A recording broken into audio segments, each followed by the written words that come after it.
Thank you. Good afternoon, brothers and sisters. How are you doing? Well, I want to tell you a little story.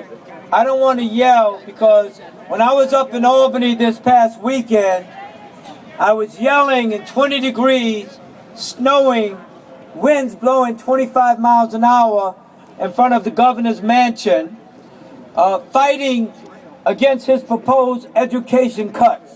Good for you. And you know, some of his people try to persuade us that it was not in our best interest to be out in front and rally in front of the mansion. What? And also, they said, why don't you meet with him, a couple of you, early in the morning, and then if you're not happy with what you hear, then you can rally next week. And I said, next week?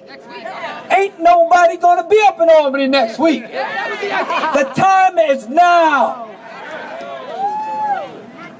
And in fact, as you know, hundreds of people rallied in front of the governor's mansion trying to fight these cuts for education.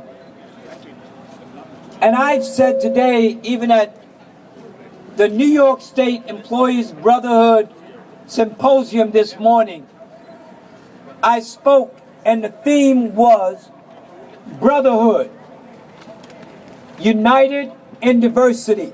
Oh, yes. And I was wondering how I was going to frame that theme. Oh, yes. And I framed it around the so-called millionaire's tax, which is the personal income tax surcharge on wealthier New Yorkers. And I'm going to short circuit what I said, but I said we are 22 million people in the New York State family. And as a family, you must look after your brothers and your sisters.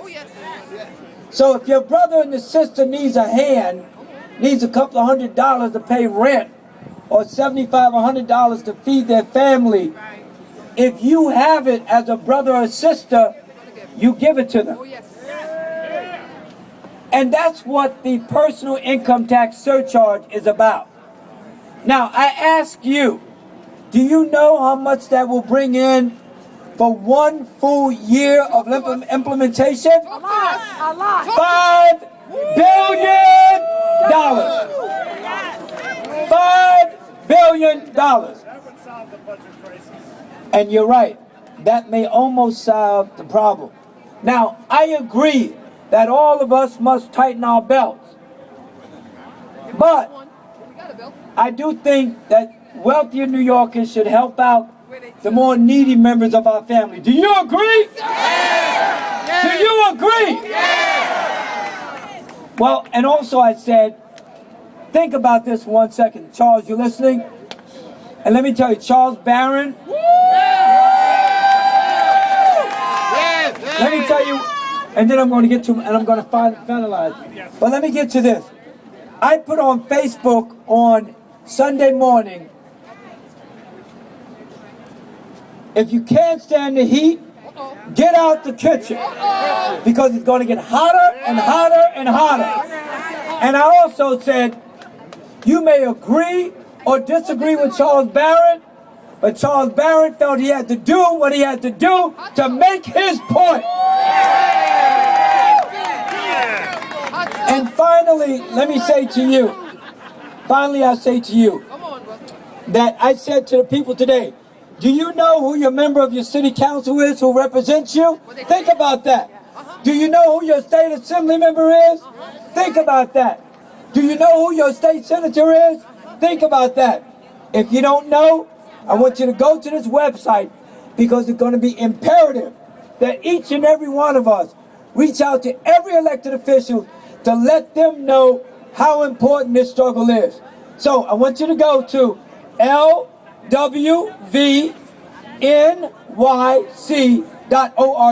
Let me say it again. lwvnyc.org. That's the League of Women Voters. They will tell you who your elected officials are in order for you to communicate how important this struggle is in order for our what? Our survival. Our what? Our survival. Our what? Our survival. Thank you, brothers and sisters. All right, Love you. brother. All